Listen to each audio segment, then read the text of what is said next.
Bismillahirrahmanirrahim. Assalamualaikum warahmatullahi wabarakatuh. Izin memperkenalkan diri, nama saya Raden Ayu Salsabila Rifdah, NRP 190552.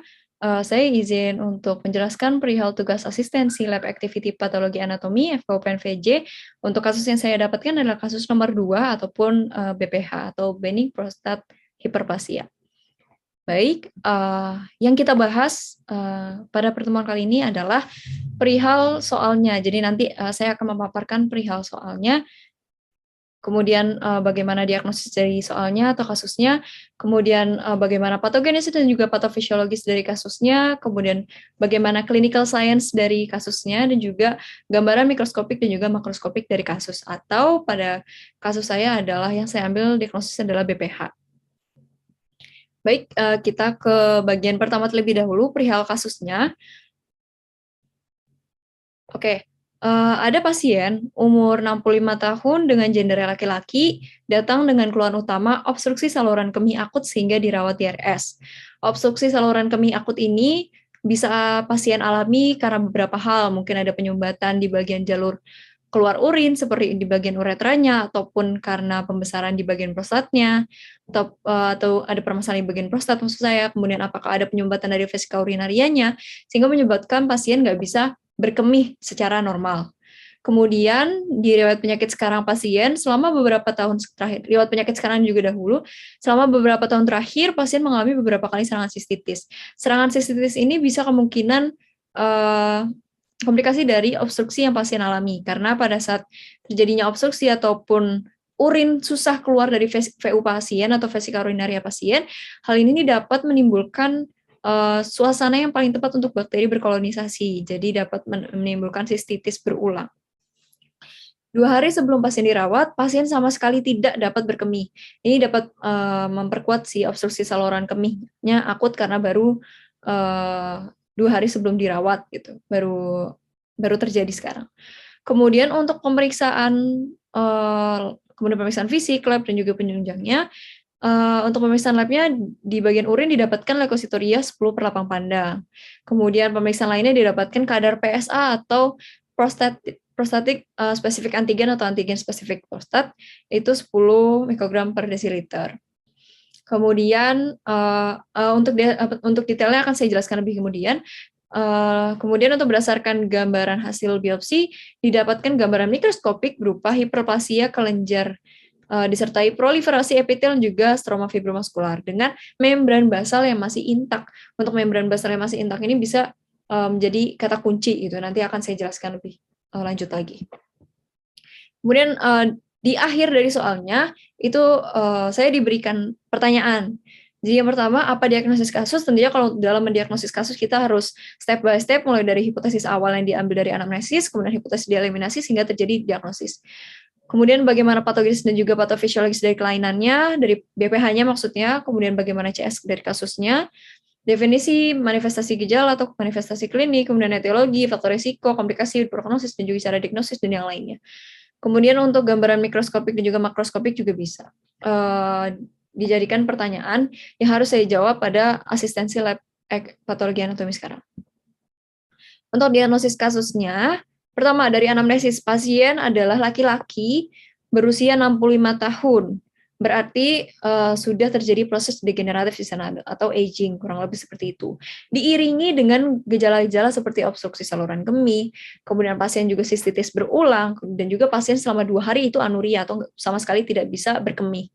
Kemudian hipotesis yang saya ambil karena lihat dari gender pasien, usia pasien, dan juga gejala-gejala pasien di sini adalah yang pertama BPH atau benign prostate hyperplasia. Ini kuat karena umur pasien sudah lebih dari 50 tahun, kemudian pasien juga laki-laki, dan terjadi obstruksi saluran kemih. Prostatitis dan juga karsinoma prostat juga sama alasannya seperti BPH. Untuk uretralitiasis, striktur ureter dan juga vesikolitiasis saya ambil karena obstruksi saluran kemih dan juga anurianya, karena namun memang tidak ada hubungannya dengan gender ataupun umur pasien. Tidak secara langsung, kurang lebih seperti itu. Dan untuk pemeriksaan labnya, kita lihat di sini hipotesis sementara yang kita punya adalah tadi seperti yang saya sebutkan, BPH, prostatitis, CA prostat, uretralitiasis, striktur ureter ataupun vesikolitiasis. Tapi setelah dicek pemeriksaan lab, ternyata didapatkan leukositoria 10/8 pandang, alias meningkat.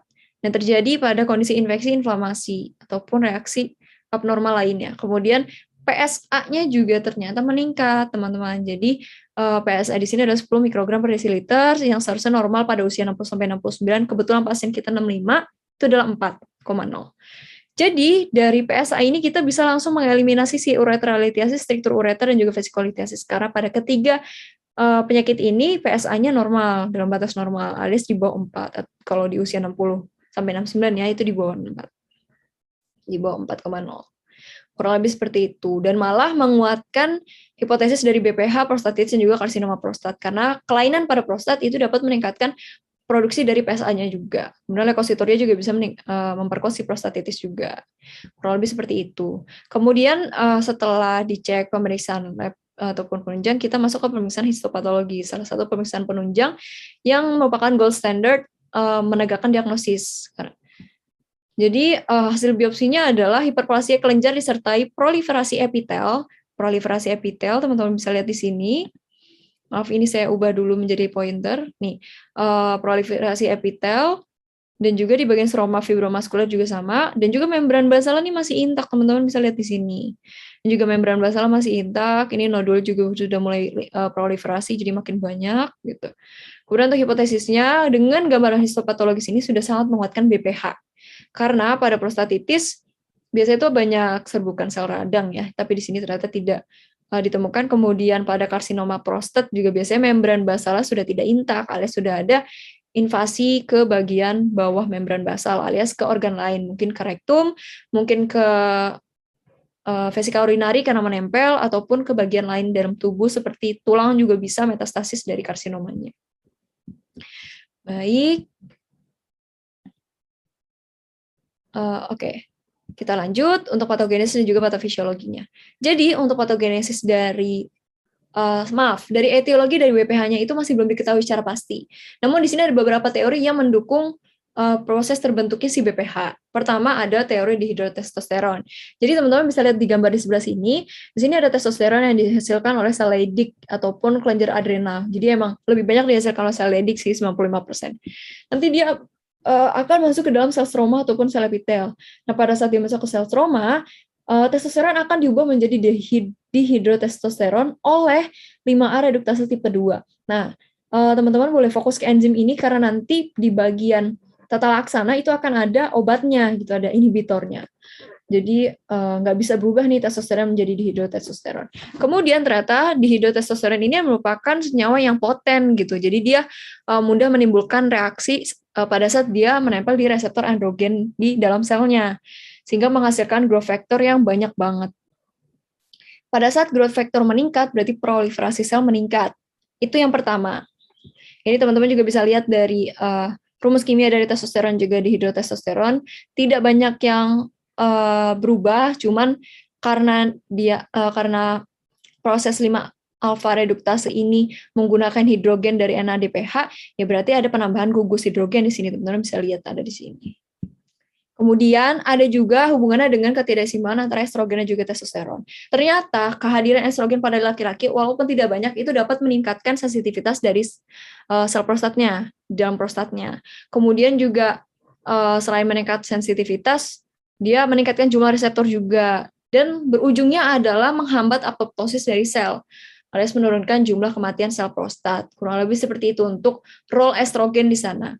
Sehingga estrogen meningkatkan proliferasi, menghambat apoptosis, testosteron diubah menjadi hidrotestosteron masuk, lebih poten, nempel di sel sel prostatnya, sehingga menghasilkan growth factor gitu.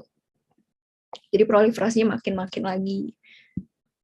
Kemudian di sini ada interaksi sel stroma dengan sel epitel prostat juga. Jadi diferensiasi dan pertumbuhan sel epitel prostat secara tidak langsung dikontrol oleh sel stromanya melalui growth factor. Nah, setelah si sel stroma ini mendapatkan stimulasi DHT atau dihidrotestosteron dan juga estradiol, sel stroma bakal mensintesis growth factor sehingga si sel epitel ini proliferasi gitu, teman-teman. Jadi yang kena tuh stromanya, kemudian nimbulin proliferasi di sel epitelnya, kurang lebih seperti itu. Kemudian tadi aku juga sempat menyinggung perihal apoptosis yang diinhibit oleh estrogen, ini juga bisa menjadi salah satu patogenesis dari BPH itu sendiri, yaitu berkurangnya kematian sel prostat. Jadi sebenarnya untuk apoptosis sel pada sel prostat adalah mekanisme fisiologis dari kelenjar prostat. Sebenarnya fisiologis ya. Namun kalau dia abnormal, alias ada kehadiran dari estrogen dan juga testosteron diiringi dengan proses degeneratif atau aging pada pasien, itu bisa mendukung dari proliferasi ataupun mendukung dari kematian dari sel prostat sehingga menimbulkan BPH itu sendiri atau hiperplasianya gitu. Kemudian ada teori sel punca juga, cuman ini adalah teori yang paling lemah di antara lainnya, jadi memang tidak sekuat yang lainnya. Jadi untuk teori sel punca ataupun stem cell ini, untuk mengganti sel-sel yang sudah mengalami apoptosis, selalu dibentuk sel baru kan teman-teman, yang seperti kita udah belajar di blog FBS. Dalam kelenjar prostat dikenal sel punca atau stem cell, yang memiliki proliferasi yang sangat ekstensif. Kehidupan sel ini bergantung pada hormon androgen, di mana jika kadarnya turun, misalkan pada proses kastrasi, menyebabkan terjadinya apoptosis, kurang lebih seperti itu. Sehingga terjadinya proliferasi sel BPH diduga sebagai ketidaktepatan aktivitas sel stem, sehingga stem cell ataupun sel punca, sehingga terjadi produksi yang berlebihan. Jadi ada teori perihal ini juga, namun memang yang paling kuat 4 tadi sih. Nah, ini kalau misalkan dilihat dari gambar kesimpulannya kayak gini sih. Jadi androgen yang diubah jadi dihidrotestosteron meningkatkan proliferasi sel dan juga antagonis terhadap kematian sel alias menginhibisi. Kemudian estrogen juga inhibisi dari apoptosisnya. Kemudian estrogen juga malah mempromot atau membuat sel-sel di prostat itu lebih sensitif terhadap si DHT-nya sehingga menyebabkan sel proliferasi yang lebih masif lagi sehingga terjadi imbalance antara proliferasi dan juga apoptosis sehingga terjadilah hiperplasia gitu. Namun pada kondisi normal semuanya normal, saling berhubungan gitu, saling menyeimbangkan, jadi untuk ukuran dan yang lainnya itu normal semua. Baik, untuk patofisiologinya kurang lebih sama seperti patogenesis yang sudah saya sebutkan tadi. Namun memang di sini ada galurnya. Jadi untuk pertama dari gangguan hormonal terlebih dahulu. Di sini ada gangguan hormonal dari perubahan dari testosteron menjadi DHT dibantu oleh 5-alfa reduktase meningkatkan. Terus kemudian DHT itu ngebinds ataupun berikatan dengan sel-sel prostat terutama di bagian zona transisional. Kemudian dari estrogen estrogen juga bisa. Estrogen juga akan menempel pada prostat. Gangguan hormon ini juga mengganggu dari peningkatan estrogennya, terus kemudian menempel pada prostat sehingga expression gennya berubah gitu. Terus kemudian ini kedua hal ini dapat menginisiasi dari pertumbuhan dari growth factor kayak IGF-1, EGF, FGF dan yang lainnya. Itu banyak banget sehingga terbentuklah proliferasi stroma. Itu satu. Kemudian kedua, perial inflamasi dan juga disregulasi dari imun itu juga biasanya karena bakteri infeksi, diet, hormon, reflux urin, respon autoimun dan juga yang lainnya ataupun kombinasi itu dapat meningkatkan proliferasi dari sel yang imunokompeten seperti limfosit, makrofag dan juga granulosit. Nah, mereka ini kalau misalkan aktivitasnya terlalu berlebih bisa meningkatkan injury atau luka di bagian tisunya atau jaringan pasien. Sehingga aktivasi dari sitokin inflamasi, interleukin 2, 15, 17 keluar. Pada proses ini bila terjadi dengan secara kronik bisa terjadi tuh remodeling dari jaringannya, kayak misalkan peningkatan growth factor dan juga pengurangan apoptosis, kurang lebih sama seperti yang jalur gangguan hormon tadi, sehingga menimbulkan proliferasi dari stroma, terus transdiferensiasi juga bisa, ada produksi matriks ekstraseluler juga bisa, sehingga dapat berujung pada BOO atau bladder outlet obstruction gitu. Kemudian untuk kelainan metabolik atau sindrom metabolik juga bisa seperti dislipidemi, hiperglikemi dan yang lainnya. Ini bisa menurunkan vaskularisasi dari prostata sehingga menimbulkan stres oksidatif yang berujung pada inflamasi di bagian prostat, kurang lebih seperti itu, dan berujung ke bawah lagi. Kemudian ada metabolic syndrome ini juga dapat meningkatkan aktivitas dari sistem saraf simpatik, menstimulasi alpha-1 adrenergic, kemudian beta-3 adrenergic, kemudian muscarinic reseptor juga, sehingga meningkatkan tonus ataupun aktivitas dari musculus detrusor.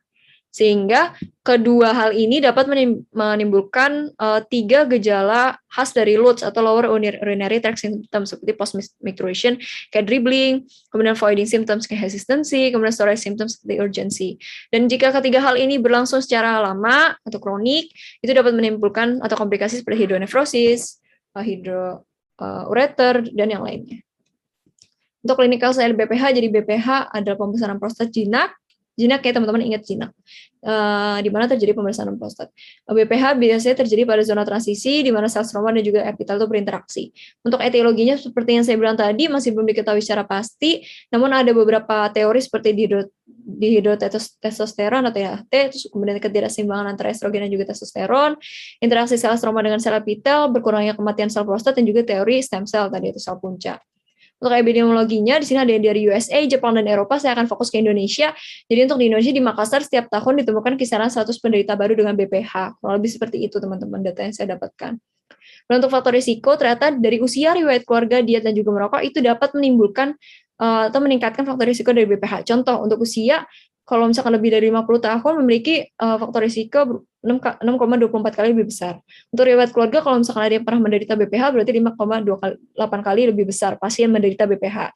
Kemudian jika dietnya itu kurang mengkonsumsi makanan yang berserat, bisa 5,35 kali lebih besar gitu terkena BPH. Untuk merokok juga, jika memiliki kebiasaan merokok, memiliki risiko BPH lebih dari 3,95, kurang lebih kayak gitu. Untuk manifestasi klinis dan juga anamnesisnya, tadi juga sempat saya sebutkan perial loads atau lower urinary tract symptoms seperti gejala voiding, gejala storage, dan juga pasca mixi. Kemudian saluran kemih atas juga bisa kena, seperti nyeri pinggang atau costovertebral arch-nya itu ada nyeri, kemudian benjolan di bagian pinggang juga bisa, dan juga ada demam. Kemudian di luar saluran kemih itu bisa hernia inguinalis dan juga hemoroid. Untuk pemeriksaan fisiknya yang paling penting adalah di area ini, jadi colok dubur alias. Nah, colok dubur dapat menilai tonus sphincter ani, pembesaran atau ukuran prostat, cuman ini taksiran aja, dan juga kecurigaan adanya keganasan seperti nodul. Jadi untuk daerah ini yang utama dilihat adalah nodulnya. Apakah ada nodul, apakah ada kekerasannya, ataupun yang lainnya. Terus kemudian buli-buli penuh juga bisa dapat mengindikasikan bahwa ada kelainan BPH, karena jalur keluarnya aja terblokir gitu, sulit untuk keluar. Jadi urin ada di buli-buli semua atau di vesika urinaria. Kemudian untuk pemeriksaan penunjang, bisa dilakukan laboratorium darah, pemeriksaan darah itu yang dicek BCPSA-nya, kemudian bisa kultur urin juga, dicek eritrosit, leukosit, dan juga bakteri apakah ada. Kemudian histopatologi seperti yang di gambaran awal tadi, di akhir juga akan saya jelaskan lebih lanjut. Kemudian untuk pencitraan juga bisa dilakukan, yang pertama USG dulu, bisa transabdominal ataupun transrektal, tapi yang lebih baik adalah transrektal, jadi langsung ke prostatnya. Kemudian bisa foto polos abdomen juga, USG juga, namun yang paling beken sekalian, IVP juga bisa, namun yang paling beken adalah MRI. Jadi nanti akan ada gambaran dari MRI juga. Nah, ini dia gambaran dari MRI, teman-teman. Jadi yang di sebelah kanan tuh yang warna pink itu adalah histopatologisnya. Di sini bisa dilihat ada proliferasi dari nodulnya, kemudian di sini uretranya jadi menyempit, kemudian di sini ada gambaran MRI-nya juga. Ini prostatnya kan seharusnya nempel aja ya, bukan menekan, tapi ternyata di bagian pasien ini, di gambaran pasien ini ternyata menekan. Oke, untuk tata laksananya, seperti biasa kita biasakan untuk terapi konservatif dulu. Kita perhatikan dulu pasiennya. Kontrol selama 3-6 bulan. Dicek dari skor IPSS-nya atau anamnesisnya, kemudian uroflometri dan juga volume residu urin pasien gimana. Kalau misalkan itu masih bertambah parah, kita bisa masuk ke bagian medikamentosa atau alpha-1 blocker. Diberikan alpha-1 blocker yang bisa diberikan penghambat 5 alpha reduktase. Ini yang tadi aku bilang 5 alpha reduktase, ada inhibitornya. Kemudian antagonis reseptor muscarinic juga bisa, kemudian diberikan penghambat fosfolidiesterase juga bisa. Namun ketika konservatif dan medikamentosa gagal, kita bisa melakukan terapi bedah. Yang paling efektif adalah TURP atau transuretal resection of the prostate. Sisanya bisa dilakukan, namun untuk outputnya masih lebih baik TURP. Kemudian untuk komplikasi bisa infeksi saluran kemih berulang atau sistitis berulang, involusi kantung kemih, reflux kantung kemih, hidroureter, hidronefros, dan juga gagal ginjal. Seperti yang saya sebutkan tadi waktu di patofisiologi. Kemudian untuk prognosisnya sebenarnya di bioptem O6. Namun apabila pasien BPH-nya diiringi dengan komplikasi kayak hidroureter atau hidronefros dan yang lainnya, sembuh total itu akan sulit dicapai, kurang lebih seperti itu. Hal ini juga dibuktikan melalui penelitian, teman-teman. Jadi jika tidak diobati, BPH memiliki resiko perkembangan dan presentasi yang sangat signifikan, hingga 42% pria mengalami retensi urin. Ini ada gambaran makroskopik dan juga mikroskopik. Untuk makroskopiknya, warnanya ada putih kemerahan, putih kecoklatan, apapun itu tetap sama aja. Kemudian untuk beratnya, untuk yang prostat yang mengalami BPH itu biasanya 60-100 gram. Ini bisa dikoreksi dengan TURP, walaupun zaman dulu itu kalau misalkan lebih dari 90 gram, harus open surgery, tapi sekarang sudah bisa menggunakan TURP sampai 150 gram, itu juga masih sanggup. Kemudian untuk nodulnya, teman-teman bisa lihat di sini, tampak padat, mengandung rongga kistik, sehingga menekan uretranya kan. Kemudian nodul hipoplastik, sering juga pada lobus lateral dan juga medis, jarang di bagian posterior, dan yang biasanya terkena di bagian zona transisional. Untuk mikroskopiknya di sini ada nodul hiperplasia, kemudian ini ada epitelnya berjonjot ke arah lumen, dilihat nih epitelnya berjonjot ke arah lumen, kemudian dilapisi epitel lapis kubus dan juga epitel kolumnar di bagian dalamnya, kemudian lamina basal masih intak, itu penting, karena kalau sudah tidak intak berarti tidak ada indikasi CA prostat. Kemudian fibromuskulernya juga bertambah, tuh lihat teman-teman, fibromuskulernya bertambah. Kemudian untuk lumennya terisi materi sekresi tersusun berlapis atau lamera, sebutannya adalah corpora amylacea. Nih corpora amylacea nih, itu ada di sini semua. Baik, mungkin ini referensi dari saya, yang saya ambil dari buku aja Patologi Robbins, kemudian dari Patologi Outline, Calgary Guide, dan juga ada jurnal. Kurangnya mohon maaf. Wassalamualaikum warahmatullahi wabarakatuh.